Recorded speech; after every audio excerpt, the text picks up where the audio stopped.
Hi friends, welcome to మా వంటిల్లు. ఇవాల్టి స్పెషల్ బనానా బజ్జీ, అదేనండి అరటికాయ బజ్జీని సింపుల్‌గా 10 నిమిషాల్లో ఎలా తయారు చేసుకోవచ్చో తెలుసుకుందామండి. దీనికి ముందుగా ఒక బౌల్ తీసుకొని 2 కప్పుల శనగపిండి వేసుకుంటున్నాను ఇక్కడ. అలాగే ఒక హాఫ్ కప్పు బియ్యం పిండి వేసుకోవాలి. 1 స్పూన్ సాల్ట్, 1 స్పూను వాము వేసుకున్నాను. అలాగే 1:30 చెంచా కారప్పొడి వేసుకోవాలి. ఒక పావు చెంచా బేకింగ్ సోడా వేసుకొని, వాటర్ కొద్ది కొద్దిగా వేసుకుంటూ బాగా కలుపుకోవాలి. వాటర్ ఒకేసారి వేసేయకుండా కొద్ది కొద్దిగా వేసుకుంటూ మనకి బజ్జీ బ్యాటర్ కన్సిస్టెన్సీ వచ్చేంత వరకు బాగా కలుపుకోవాలి. చూసారు కదా! మనకిలా బజ్జీ బ్యాటర్ కన్సిస్టెన్సీ వచ్చిన తర్వాత దీన్ని పక్కన పెట్టుకోవాలి. ఇప్పుడు ఒక అరటికాయ తీసుకొని ఇలా 2 సైడ్‌లు కట్ చేసుకొని పైన స్కిన్ పీల్ చేసుకోవాలి. ఇలా తీసుకున్న తర్వాత ఇప్పుడు దీన్ని హాఫ్‌కి కట్ చేసుకొని సన్నగా స్లైసెస్‌లా కట్ చేసుకోవాలి. చిప్స్ కట్టర్ యూజ్ చేసి కూడా మీరు కట్ చేసుకోవచ్చు.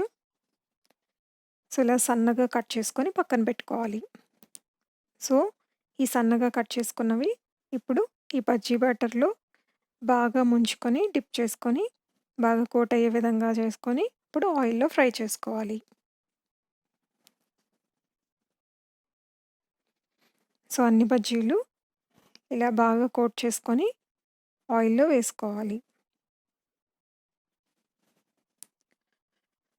ఇలా వేసుకున్న బజ్జీలని బాగా 2 సార్లు వేపుకోవాలి. మంచి గోల్డెన్ బ్రౌన్ కలర్ వచ్చేంత వరకు ఫ్రై చేసుకోవాలి. చూసారు కదా! గోల్డెన్ బ్రౌన్ కలర్ వచ్చేసింది.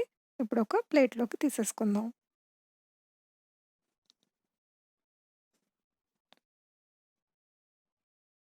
ఇలా అన్ని బజ్జీలని ఒక ప్లేట్‌లోకి తీసుకున్న తర్వాత దీనికి స్టఫ్ చేసుకుందాం. స్టఫింగ్ కోసం ఒక ఆనియన్, సన్నగా తరిమిన ఆనియన్ తీసుకున్నాను. అలాగే కొద్దిగా సాల్ట్ వేసుకోవాలి.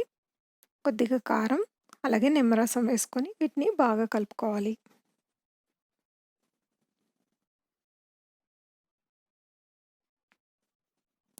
ఇలా బాగా కలుపుకున్న తర్వాత ఇప్పుడు బజ్జీని మనం లైట్‌గా ఇలా కట్ చేసుకొని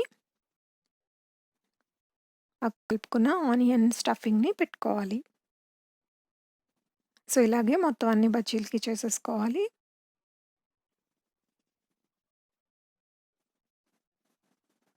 అంతేనండి, చాలా టేస్టీగా ఉండే బనానా బజ్జీ, అదే అరటికాయ బజ్జీ రెడీ అయిపోయింది.